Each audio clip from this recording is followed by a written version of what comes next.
So Jon Shama is the director of the Global Trust Foundation, and we're going to talk about wallets now. This is the ID and Wallet show, as Dario said earlier on. So first of all, very briefly, what's the Global Trust Foundation?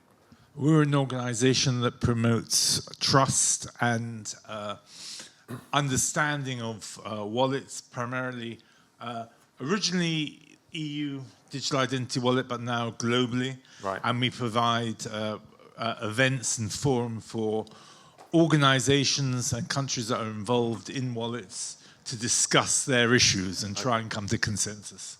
And broadly summarize where we're at in terms of live launches, trials, and so on in an international context.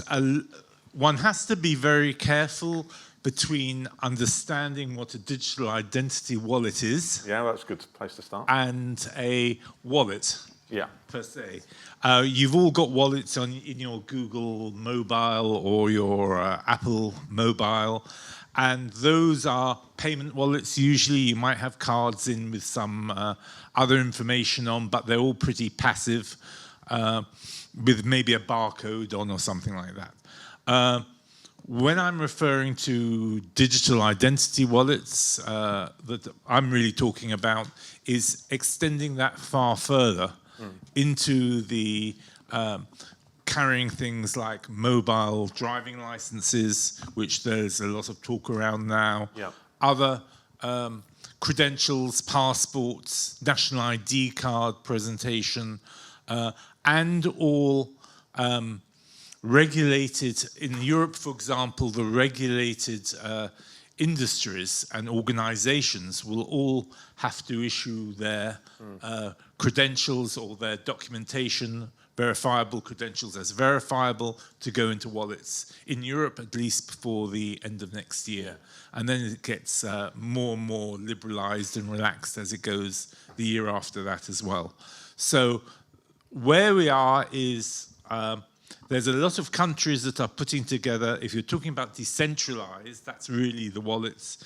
Once you're talking about centralized, then in reality, that's nothing more than a glorified application, a super app run by the government. Right. The idea of the wallet is that you, as you say, you put the power to the citizen. What does that mean?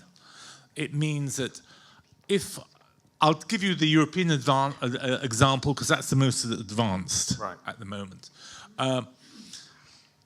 Up to now, if you were in Europe, if UK was in Europe, if you wanted to get a diploma, for example, from a regulated organization, from a university or whatever it is, you would go to the company that the relying party, the potential relying party, and say, I've got a diploma from here or there, whatever. They would make the application, or you would make the application to send that diploma to the relying party. And the rest is all done between the relying party and the credential issuer. Yeah. So you don't get involved with that at all. But you do have the credential issuer knows everything about what you're doing, and your credential is, you're visibly using your credential because the credential issuer knows about it and everything. What the digital identity wallet does, and what true identity wallet should do, is put the user in the middle of that transaction. So I say to my diploma credential provider or my driving license provider, or whatever you want to say, can I have a copy or my genuine, and we'll talk about that later, credential in my wallet, or a part of that credential, some essential pieces like, for example, a minimum disclosure, something called minimum disclosure, which means not the whole driving license, but just saying, yes, he's allowed to drive as a trusted credential within my wallet. And then I can give that to whoever I want with no reference back to the original issuer.